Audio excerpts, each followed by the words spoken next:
Hallihallo, mein Name ist Ruti. Ich bin eigentlich seit 2,5 Jahren in Südamerika. Aber wie sieht das hier aus? Südhessen. Ich mache Heimatbesuch. Warum und was es sonst Neues gibt, erzähle ich in diesem Video.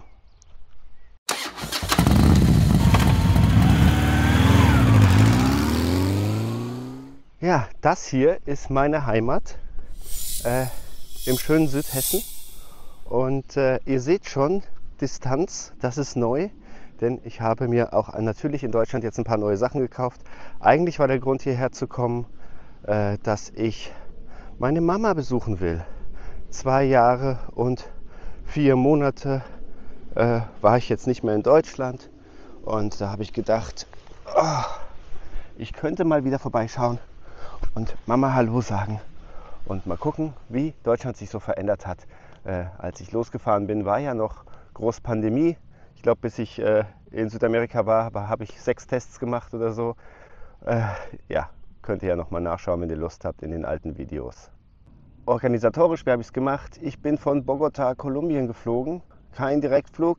Ihr wisst ja, ich versuche, alles günstig zu halten. Und deswegen bin ich über Montreal geflogen, Kanada.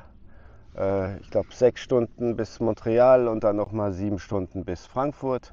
3 Stunden Aufenthalt in Montreal. Jetzt ist hier halt geiles Wetter, aber erst seit 2 Tagen. Als ich hier angekommen bin, hat es mittags geschneit. Das waren 5 Grad. Ich bin nur mit Handgepäck gereist, keine Jacke dabei und so. Aber hier bei meiner Mama habe ich ja noch so 4 Kisten im Keller stehen. Da sind ein paar Klamotten drin. Und einige davon habe ich natürlich jetzt auch ausgewechselt. Nicht so viel, weil ich ja nur mit Handgepäck fliege. Aber habe ich mir ein paar Sachen aufgeschrieben, was ich mitnehmen will oder die ich gefunden habe, wo ich gedacht habe, oh, das ist ja praktisch.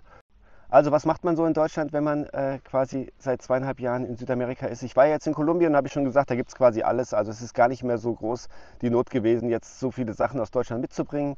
Deswegen auch nur Handgepäck. Mein Bike ist fit, steht in Bogota bei Guillermo, einem Spanier, der dort wohnt. Vielen, vielen Dank. Was richtig geil ist, der hat eine Kurve, also ein Kurve Rallye Bike. Das erste Mal, dass ich die gesehen habe, sieht cool aus. Also ist die einzige Kurve in Kolumbien. Habe dann nur die Batterie abgeklemmt und bin dann losgereist. Naja, hier, was habe ich als allererstes gemacht? Das erste, was ich gegessen habe, war Mettbrötchen.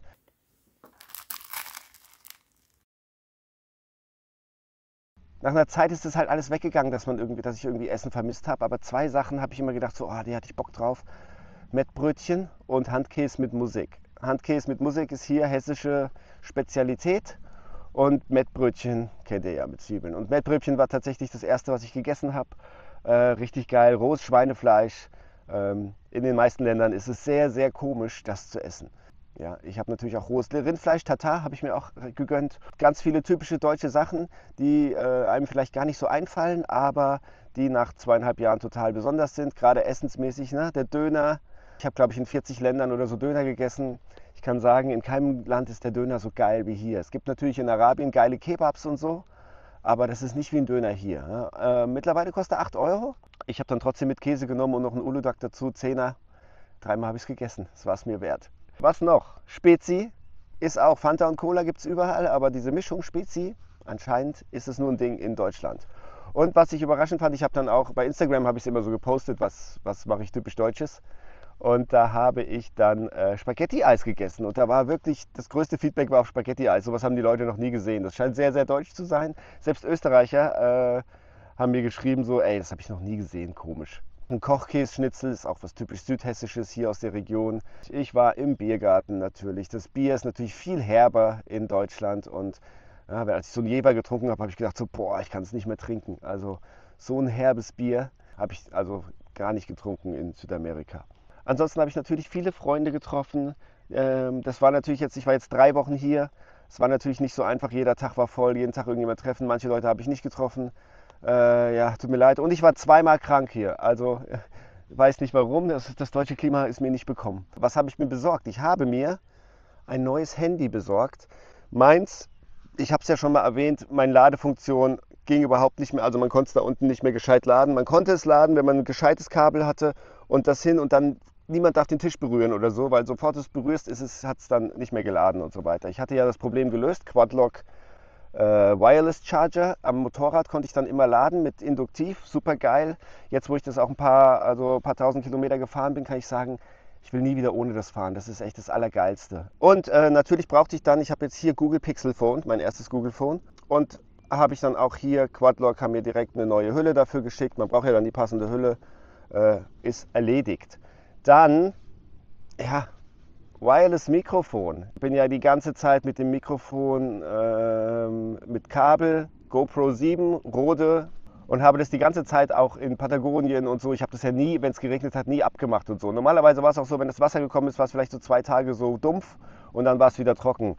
In Venezuela beim letzten, als ich rausgefahren bin, hat es so krass geregnet, da ist es dann gestorben. Ja, ich bin auch so 200 Aber auch die Kamera, die ist jetzt halt, ich fahre jetzt halt, was weiß ich, 3 Jahre mit dem Ding. Und da ist so, das Display da ist Wasser reingelaufen und so. Das geht noch, aber jetzt war ich hier, jetzt habe ich mir eine neue DJI Osmo Action 4 gekauft. Ich habe sie jetzt nur mal installiert, ich habe sie noch gar nicht richtig benutzt, sieht aber sehr gut aus, ist natürlich auch also alles viel kleiner, man braucht ja nicht, also mit dem Wireless brauchst du halt keinen Adapter mehr und so weiter. Und werde dann das hier, dieses Mikrofon, DJI Mic 2, in den Helm installieren. Ich habe mir jetzt nur diesen Transmitter gekauft, kostet 99 Euro. Man kann sich noch so eine Ladeschale und also das richtige Pack, da hat man dann 2 von den Dingern und auch noch so einen Controller quasi dabei. Das habe ich mir jetzt gespart, ich habe jetzt nur das Ding. Und da ist so ein Magnet dabei und eben dieses Windteil. Und das werde ich jetzt mal ausprobieren. Ich habe mir jetzt noch Magnetband gekauft. Das kann man dann irgendwie versuchen in den Helm reinzumachen. Mal gucken, wie ich das dann befestige mit Magnet, mit dem Magnetband und vielleicht noch irgendwie sichere oder so und so weiter. Mal sehen, wie sich das bewährt. Ansonsten halt nur Kleinigkeiten mitgenommen, so kleine Zipperbags oder eine Regenhose habe ich hier noch gefunden. Ich fahre ja die mit der Skihose und die ist auch super geil. Muss ich sagen, ist das Beste für Kaltes, eine Skihose zu fahren. Aber also ja, in dem letzten Jahr war ich ja nirgendwo, wo es richtig kalt war. Dann nervt es halt nur. Jetzt habe ich eine Regenhose mitgenommen. Mal sehen, wie lange die hält, wann ich die zerreiße. Die habe ich noch gefunden im Keller. So, jetzt habe ich nochmal den Winkel verändert. Ich experimentiere ja immer noch mit der X3 von Insta360 Kamera. Weise ich nochmal auf die Links hin in meiner Beschreibung, Videobeschreibung. Und es gibt jetzt auch die X4, die kann 8K und so. Ja, wenn ihr über meinen Links bestellt, gibt es immer noch so ein besonderes Zubehör dazu umsonst. Man kann eben das DJI-Mikrofon mit den Insta-Dingern verwenden und mit dem Handy und mit natürlich den Osmo-Sachen, den neuen. Was fällt einem auf, wenn man wieder nach so langer Zeit in Deutschland ist? Ja, es war immer so, es gibt ja viele in Südamerika, die sind hier im deutschen Winter, sind die in Südamerika und im südamerikanischen Winter sind die in wieder Frau mit Hund übrigens im Hintergrund, das ist schon ein Klassiker quasi. Sind die in Deutschland dann und lassen die Motorräder da und kommen dann zurück und die erzählen dann immer, wie es in Deutschland ist. Und dann so, ja, du warst ja schon lange nicht mehr in Deutschland, ist alles so schlimm geworden. Ich hatte auch Kommentare und so, als ich über die Sicherheit geredet habe. Ja, Deutschland ist lange nicht mehr sicher und so. Kann ich nicht bestätigen, ist alles wie immer. Die Sachen sind teurer geworden, das kann man sagen. Es ist teurer geworden, aber dass die Leute sich das nicht leisten können, das kann ich nicht bestätigen. Ich war jetzt in Frankfurt bestimmt 5-mal weg und in Darmstadt bestimmt 5-mal weg. Es war so, dass alle Kneipen und alle Restaurants bis auf den letzten Platz rammelvoll sind. Beim Döner stehen Schlangen, ein Eis für irgendwie 2 Euro die Kugel, auch kein Problem für die Leute. Ist alles rammelvoll. Ja, und es gab jetzt gerade die News, dass die Konjunktur steil nach oben geht. Die Autos, es ist alles, gibt nur neue Autos, also da hat man keine Vorstellung, wenn man aus Südamerika kommt, das ist hier alles, die Autos sind abgeleckt, so sauber sind die Straßen sind perfekt. Ja, und dann immer das, was ich immer habe, wenn ich aus anderen Ländern komme, Deutschland ist das leiseste Land der Welt. Selbst hier auf der Autobahn im Stau, kein Sound, nichts, es ist einfach nichts. Jetzt war gestern gerade hier der Thomas von Bikespeak hier und der hat gesagt so, ja, du hörst, wenn ich komme. Und da habe ich schon gedacht, so, wie soll ich das hören? Die Motorräder, die haben ja überhaupt keinen, kannst du nicht hören. Deswegen, es ist super leise. Hallo? Alles gut. Auch was mir noch aufgefallen ist im Supermarkt, da habe ich mich, Frank und ich regen uns immer super auf in Südamerika. Die haben immer so kurze Laufbänder oder auch wenn sie lange haben, die laufen nie. Man muss es dann immer noch so nach vorne stellen. Das habe ich nicht verstanden, warum das so ist. und es geht hier halt 20 Mal so schnell. Das ist immer super langsam in Südamerika. Ja. Einmal bin ich hier mit dem Bus, wenn du aus Darmstadt kommst, nachts fahren die Busse dann halt, da musst du ein Stück laufen, ja, fährt hier nur zum Feuerwehrplatz. Und bin ich dann zurückgelaufen, da habe ich einer Freundin in Peru geschrieben, ja, ich bin mit dem Zug gefahren, mit dem Bus gefahren und dann ein Stück gelaufen. Gelaufen, nachts! Und sie, ja, da passiert nichts. Was ich noch gemacht habe, ist, ihr wisst ja, meine Festplatte, die war ja tot. Und ich hatte ja noch diese alten, ich weiß gar nicht, wie man die nennt, also mit beweglichen Teilen innen drin. Und ich habe 3 Stück davon gehabt, 3x5 Terabyte. Und das sind, weiß ich nicht, 1,5 Kilo oder so. Und jetzt habe ich ja eine gekauft von SanDisk in Venezuela. Und das ist halt viel schneller als diese alte Festplatte. Und jetzt habe ich mir nochmal eine neue gekauft und die ist nur halb so groß wie die SanDisk. Also die sind nur noch halb so groß wie eine Scheckkarte. Das ist halt ein riesen Vorteil. Deswegen lasse ich jetzt 2 von diesen Platten da. Da habe ich schon mal 1 Kilo gespart, allein deswegen. Das ist halt super geil. Warum habe ich hier die Elektronik gekauft und nicht in Südamerika? In Südamerika ist es viel teurer wegen der Importzolle. Also ich habe jetzt mal geguckt, so eine extra Batterie von der Osmo Action kostet halt hier 30 € und in Kolumbien 60. Und halt, das ist halt das Krasseste, es ist alles sofort Amazon. Ich habe dann nachmittags bestellt und am nächsten Tag morgens waren es schon da. Das kannst du halt vergessen in Südamerika. Ja? Das ist der Wahnsinn. Bei Saturn gibt es sogar so, die bringen das innerhalb von 90 Minuten. Aber natürlich habe ich jetzt mein ganzes Geld ausgegeben. Ich hatte ja schon Geld ausgegeben, um mein Moped fit zu machen. Naja, ist auch gut, dass ich wieder nach Kolumbien reise. Kolumbien ist ein sehr günstiges Land. Was habe ich noch gesehen? Meine Kalender. Ich habe das ja immer nur digital gemacht und ich habe die ja nie live gesehen. Da habe ich so, ja, DIN A4 ist gut und so. Jetzt habe ich aber gesehen, das hängt bei meiner Mutter an der Wand. DIN A4 ist zu klein, gebe ich zu. Also das ist vielleicht zum Hinstellen auf den Tisch okay. Aber ja, ich muss mir dann dieses Jahr DIN A3 oder ich mache so einen Hochkantkalender mal oder so. Auf jeden Fall DIN A4 ist zu klein zum Hinhängen, habe ich gesehen. Ich gelobe Verbesserung. Was da für Luxus war der Check-in in Bogota. Ich habe online eingecheckt, bin da durchgelaufen, online, also auch elektronisch, dein Pass, bip. Dann Sicherheitskontrolle, 2 Leute vor mir. Nach 10 Minuten saß ich schon am Gate hinten. Also 3 Stunden vorher sollte man kommen. 10 Minuten war ich damit durchgelaufen und ich habe mit niemandem sprechen müssen. Es war alles komplett digital. Also auch super geil. Wollte ich jetzt gestern einchecken. Heute ist mein Flug zurück übrigens. Wollte ich gestern einchecken. Bitte gehen Sie zum Schalter. Ich mache mich jetzt wieder zurück.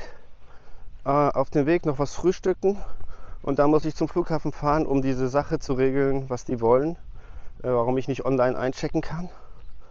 Und dann geht es zurück nach Bogota. Aufgeregt. Ich hätte jetzt ruhig noch ein bisschen länger bleiben können und ich wäre auch noch länger geblieben, aber die Flüge steigen jetzt die Preise um 200 € oder so. Von Kolumbien kann man halt quasi am günstigsten fliegen von Südamerika. Ja? Ich habe jetzt 830 € bezahlt hin und zurück. Natürlich keine Direktflüge, aber ja, macht nichts. Es ist auch ganz angenehm, wenn man mal nach 7 Stunden aussteigen kann, ein bisschen rumlaufen kann. Und ja, jetzt fahre ich mal zum Flughafen. So, jetzt bin ich am Gate und ja, warum das jetzt online nicht ging, war, dass die das ETA sehen wollten, auch wenn ich nur Transit mache. Die haben gesagt, man muss es immer sehen, auf dem Hinweg brauchte ich keins. Naja, egal. Jedenfalls hatte ich noch eins von meinem Hinflug, die sind ja irgendwie 5 Jahre gültig und so. Versuche ich noch mein letztes Kleingeld auszugeben, weil deutsches Geld oder europäisches Geld schwierig, brauche ich nicht. Und ja, was ich noch zeigen wollte, ich reise diesmal mit Motorradtasche zurück. Ich habe ja noch diese Long Rider Taschen, 31 Liter, tipptopp. Nächste Station Toronto. So, man sieht es mir vielleicht an. Ich bin schon etwas müde. In Deutschland ist es irgendwie 2 Uhr nachts, hier ist es jetzt 9. Das heißt, ich bin in Toronto angekommen. Sitze hier schon im Gate, knappe 3 Stunden muss ich noch warten. Und ich wollte noch erzählen, dass ich mich in Deutschland auch impfen lassen habe. Und zwar könnt ihr euch erinnern, oder die es gesehen haben, können sich vielleicht erinnern, ich hatte Denguefieber vor knapp 2 Monaten. Da ging es mir so schlecht, das will ich nicht wieder haben. Und es ist meistens so, dass der Verlauf beim zweiten Mal, wenn man Dengue hat, schlimmer ist. Gegen den Dengue-Typ, den ich hatte, bin ich jetzt immun ein Leben lang, aber es gibt noch 3 andere Typen. Und in Südamerika gibt es keine Dengue-Impfung, aber in Europa schon oder in Deutschland schon. Deswegen habe ich mich auch in Deutschland impfen lassen. Jetzt warte ich hier noch ein bisschen und dann nochmal irgendwie 7 Stunden bis Bogota. Übrigens dieses ETA, was so wichtig war, was die in Deutschland gesagt haben, wollte natürlich keiner sehen oder brauchte keiner. Ich musste auch gar nicht irgendwie aus und wieder einreisen. Also das ist völliger Quatsch. Und letztes Mal musste ich auch zwischendurch nochmal durch die Security gehen. Steht auch noch beim Flugplan, aber diesmal nicht. Also das ist ein bisschen random.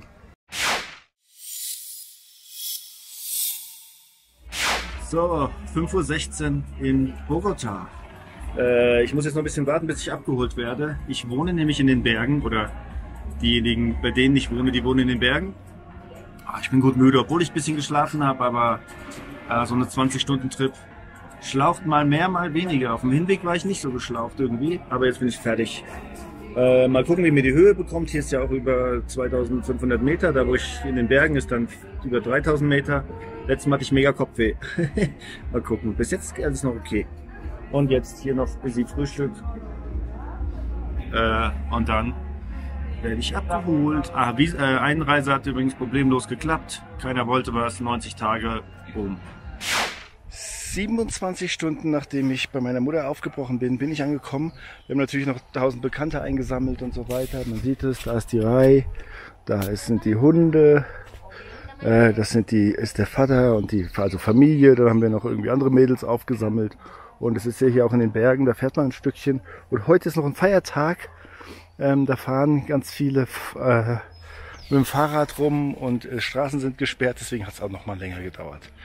Und jetzt kann man noch mal nach dem Motorrad schauen. So, da steht sie. Hallo Lucy. Sieht top aus, steht hier super sicher. Guillermo ist heute weg, irgendein Training macht er. Dafür steht hier eine Royal Enfield, ich weiß nicht, wem die gehört. Und das ist noch die BMW. Also, das war mein kleiner Ausflug nach Alemannia. Ich möchte mich noch bedanken für die Unterstützung bei Matthias, Kalle, Oliver, Gerhard, Stefan, Oliver und Norbert. Jetzt versuche ich auch wieder wöchentlich rauszubringen. Das hat jetzt hier ein bisschen gezogen. Aber ja, ich bin zu müde. Ich kann keine klaren Gedanken fassen. Also auf Wiedersehen. Ciao, ciao.